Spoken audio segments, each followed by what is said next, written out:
beautiful. Joe Curtis and Nathan Taylor, as you saw on your screen.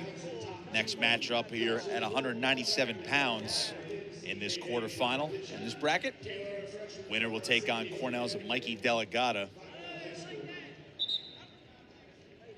Curtis, the 3 seed for Columbia. Taylor, seeded 6th in this tournament for Penn. Penn's gone back and forth with a couple guys at 197 this season. Taylor getting the spot in the latter half of the season. And of course, got the call today. 2 spots up for grabs at 197 in this bracket. So if you make the finals, head to Philadelphia. Taylor holding center here. Curtis moving back in. Both of these guys, hard hand fight here, trying to find their pace, find their angles. Curtis 11-6 this season for Columbia. Taylor trying to re-attack, got a single leg here. Looking to elevate now, see if Curtis can whiz her down. Taylor getting low on the ankle, nice trip, drives through, still a scramble though. Curtis, look at this recovery. He's got the takedown himself. It's 3-0. Great recovery. Curtis, as he's falling on that trip, turning faces, gets in on a double leg, is able to hold himself up. Now Taylor taking the backside, lifting those legs into an Iranian position, looking to clear his ankles if he can. Curtis has a hold of one of those legs, and Curtis stays in control. Goes backside, lifts up that leg again, is now pushing him to the edge and trips him. Almost got back exposure as well. Taylor did a nice job bellying back down, but Joe Curtis, after nearly getting taken down, has turned this into his favor. Less than a minute to go in the first period. And that riding time is getting close to a minute, about 10 seconds shy here. And Joe Curtis putting on a hard ride, double thigh pry, and then breaking him down to one side.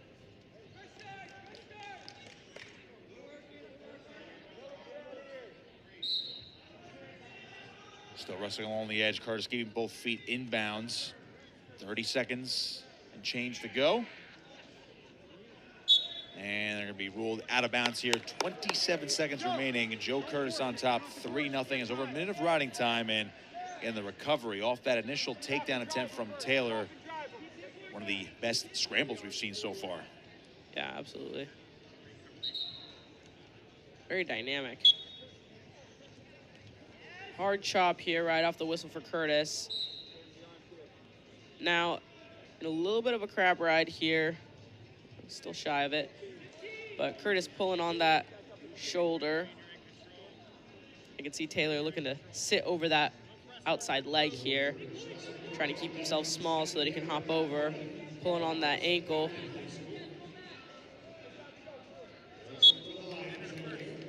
First pair comes to a close. It is Joe Curtis with a 3-0 lead over Nathan Taylor.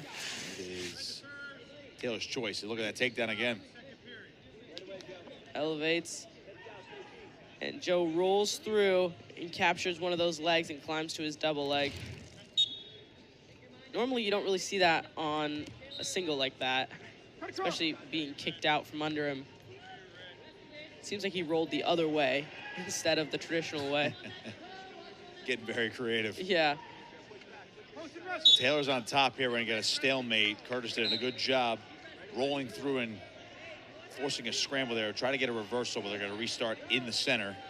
1:44 to go in the second period. Still early.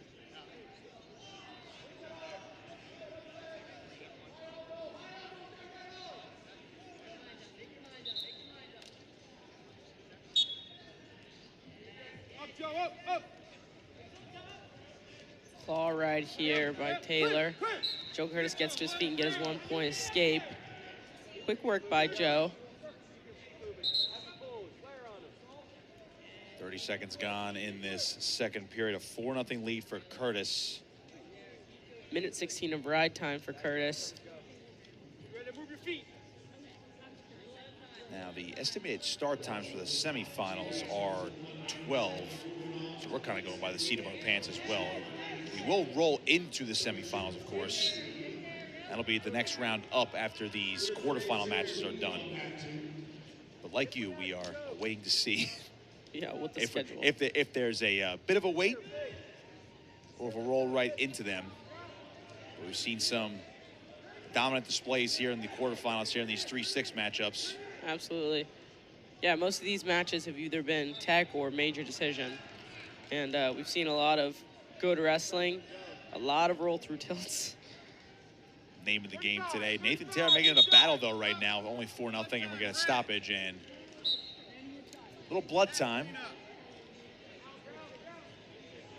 I believe this is actually our first stoppage other than a review earlier on. We've had a couple potentially dangerous calls, but nothing crazy.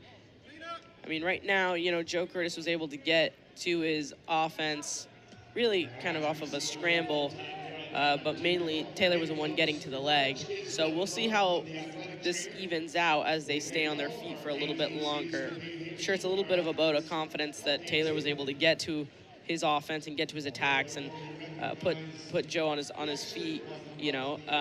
But of course, there's that danger, that voice in the back of your head that says, you know, what if X, Y, and Z happens again?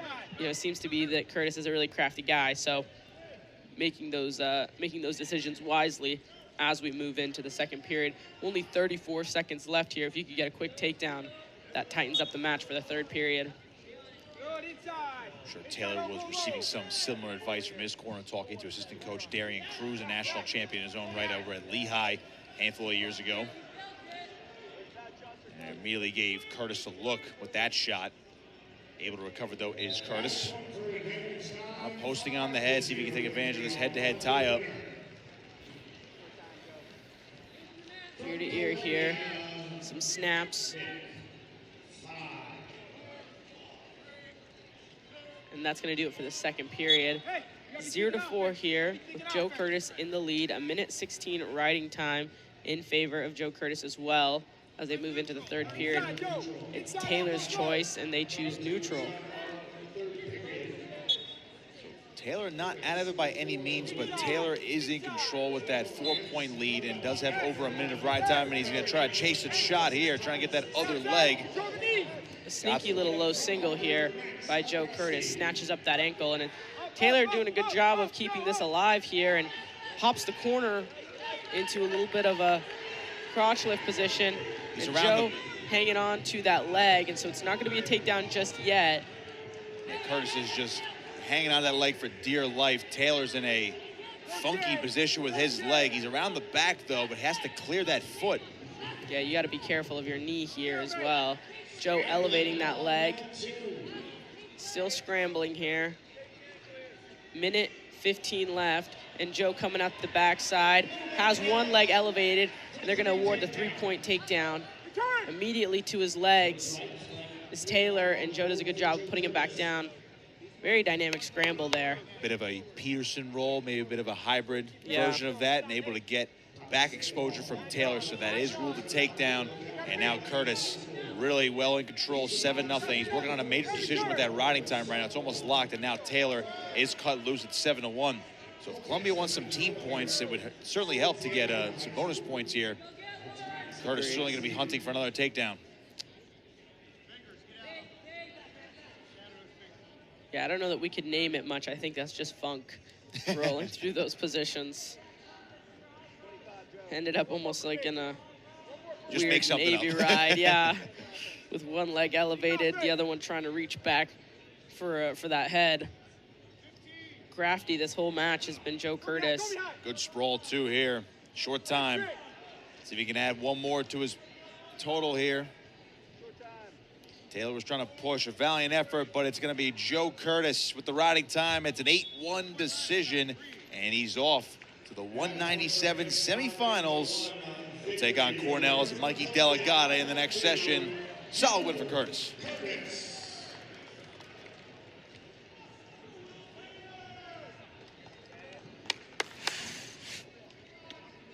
There's that funk roll, Maya. Again, maybe a Peterson roll, but again, just being crafty from the bottom. Yeah, because he rolls backwards. Don't want to do that. Yeah, and then lifts that